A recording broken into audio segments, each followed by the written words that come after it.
Cuando pensamos en la guerra, pensamos en destrucción, pérdida y dolor.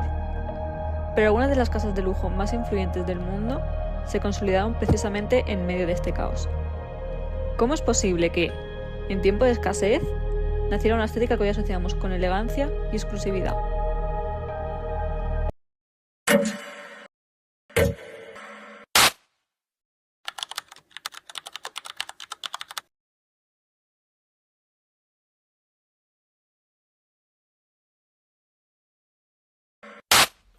Las guerras del siglo XX transformaron todos los aspectos de la vida cotidiana: la economía, los roles sociales y también la forma de vestir. La moda ha sido siempre el espejo sobre lo que vivía la sociedad. El racionamiento textil, la escasez de recursos y la incorporación de las mujeres al trabajo obligaron a replantear la moda desde la base e hicieron que las dificultades que tuvieron que traspasar varias casas de lujo las hicieran reinventar su identidad y su significado de la moda y adaptarse a las necesidades del momento. Esta innovación ha creado sellos de identidad que actualmente seguimos viendo en estas marcas. La carencia de materiales, el cierre de talleres y la inestabilidad política amenazaron la supervivencia de muchas casas de moda. La industria del lujo, asociada a la abundancia, tuvo que aprender a sobrevivir en un contexto de escasez. Durante la Primera Guerra Mundial, Chanel utilizó tejidos humildes como el jersey, aportando a la moda femenina un nuevo enfoque de comodidad e informalidad. Diseñó vestidos que hicieran sentir a la mujer de la época cómoda y satisficada, para vestir a la nueva mujer trabajadora, cumpliendo las necesidades de las mujeres que trabajaban mientras los hombres estaban en el frente. Incluso, Chanel reinventó los perfumes ostentosos y monoflorales, y creó su propio perfume. Une femme qui ne se parfume pas du tout, qui est tellement prétentieuse qu'elle croit que son odeur à elle suffit. Ben non, qui a foutu un tout petit peu de shampoing comme je faisais quand j'étais petite, c'était très bien. Et c'est très bien, une femme bien parfumée.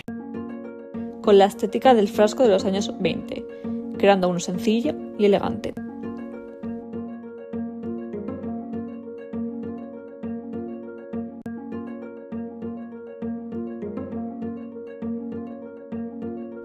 Antiguamente, contra más llevara una mujer, más estatus social tenía, más plumas, más joyas, más accesorios.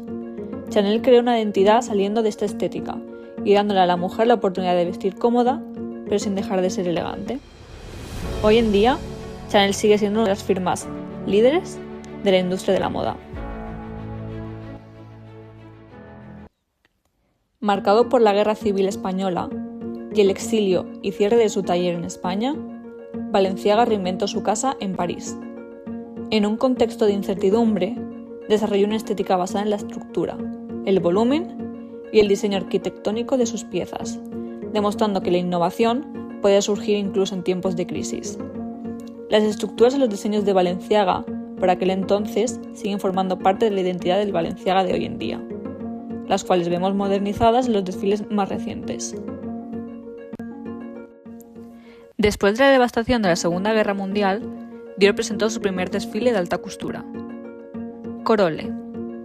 Las penurias que generó la Segunda Guerra Mundial calaron en el joven diseñador y decidió que la amargura y el sufrimiento de la guerra debían dejar de verse reflejado en la vestimenta de la mujer de esa época y que se debía empezar a resaltar la figura con curvas de la mujer.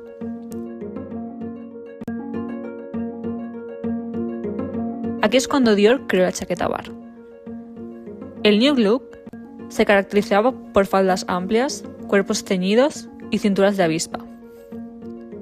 Dior las llamaba la mujer flor. En una época que priorizaba lo práctico y que fue marcada por la escasez económica, la creación del New Look llevó a los armarios femeninos el entusiasmo y la emoción por vestir de forma glamurosa y lujosa, donde las mujeres pudieran disfrutar de su feminidad nuevamente. El New Look ha sido reinterpretado por los diversos diseñadores creativos que han pasado por la casa Dior, dando a entender que este forma una gran parte de la identidad de la mansión Dior. So I think I mentioned this last time I was on the show, but the intersection of war and fashion has always been kind of one of my special interests as a fashion historian. How does fashion react in times of crisis? To me, this is a really fascinating question, and a lot of really creative, interesting things happen to fashionable clothing and dress during these periods of extreme conflict when people are forced to balance the basic subsistence that's required for their daily lives with this innate human desire to outwardly define ourselves to others. As human beings, clothing is, of course, one of the main ways that we practice defining ourselves to others. I think that thinking about fashion and war together can seem absolutely antithetical at first. And I'm going to speak fairly generally here when I say that many people view fashion as this sort of frivolous, unnecessary luxury, and they don't give any due weight to its role in our economy. But fashion is truly a cog in this wheel of capitalism. For capitalism to work, the desire to consume has to be sparked. And the fashion system is a catalyst for igniting consumers' desires to replace still useful objects with new ones that are perceived to be more in line with the current mode. And this is a huge part of what drives the marketplace. Sin embargo, la relación entre moda y guerra también genera controversia. El caso de Coco Chanel, vinculada a oficiales nazis durante la ocupación alemana. Vi el desfile y me gustó. Pero la prensa, y en especial la prensa francesa, fue muy cruel. Además estaba a su pasado, su contacto con los nazis, el novio alemán que había tenido y todo aquello. Creo que en 1954 aún estaba demasiado reciente. Habían pasado menos de 10 años desde el final de la guerra. Han pasado 200 años. A nadie le preocupa ya. Puede que ni siquiera sea cierto lo que digo. Las guerras dejan heridas que la historia nunca borra, pero también revelan la capacidad humana de adaptarse, reconstruirse y buscar significado incluso en los momentos más oscuros. La industria de la moda, lejos de ser solo estética, se convierte en un espejo de esa resiliencia.